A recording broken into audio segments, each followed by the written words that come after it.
Christians and Muslims worship the same God? Is Allah the same as Jehovah? Can you both be a Christian and a Muslim at the same time? Should Christians be reaching out to Muslims seeking spiritual reconciliation with them? Should Christians and Muslims be holding joint worship services? Is the sacred book of Islam equal to authority of the Bible? And should Christians and Muslims seek to merge their religions into a new religion called Chrislam? Expose fallacies and false teaching and false doctrine, particularly on this issue of what's called Chrislam.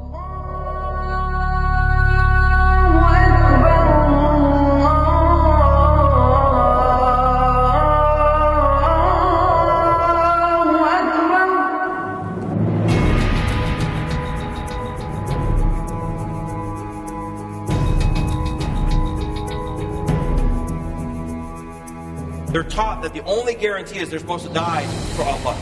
I was taught the same thing.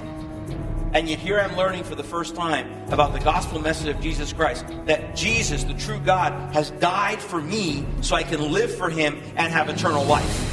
I'll tell you one thing was very clear to me. These are not the same God. As much as we want to reach Muslims with the gospel of Jesus Christ, as much as I want to rescue Muslims from the darkness of Islam, at the same time, as a pastor, my heart is for the church of Jesus Christ, for the bride of Christ. And I don't want to see one person in the church deceived. The church is confused about it. If you don't want to submit to Islam, you're not at peace with Islam.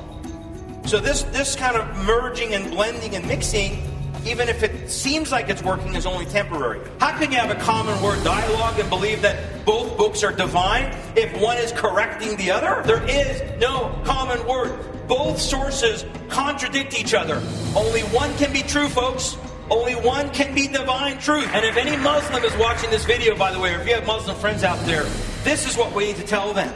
Not that we have a common God or a common word. We need to say, you need to put your trust and faith in Jesus, who proved who He was, and be set free. So you can have the confidence to know where you're going for an eternity. Do you know that these Muslims in their prayers, many of them don't know, they're actually saying in their prayers, Allah has no son? They're actually denying Christ in their daily prayer. Missionaries are saying Muslims, listen, you can believe in Jesus Christ and remain a Muslim or stay in your Muslim community. Go to the mosque, do your daily prayers. And yet in their daily prayers they're denying Jesus Christ. What are we telling them? How can it be? It denies the crucifixion. Well, if it denies the crucifixion, it must deny the resurrection. There can be no resurrection, no crucifixion, no resurrection, no Christianity. Have I not taught you tonight that the Muslims believe and the Quran teaches that the Bible is corrupt? That we shouldn't be saying that God has a son? And what do? We accommodate them. We change our Bible so they don't get offended. A young gal who gave me a tape to listen to with the gospel message, the crucifixion and resurrection. I told her to her face, you know what, this offended me. I'm sure glad she offended me. I'm sure glad she was obedient to give me that message, even though it offended me, because the gospel is offensive. Instead of saying resist Islamic law, which we should be saying we must return back to the Ten Commandments. We must return back to the laws that this nation was founded upon, the laws of God. And of course, America better wake up soon, but the church has to wake up.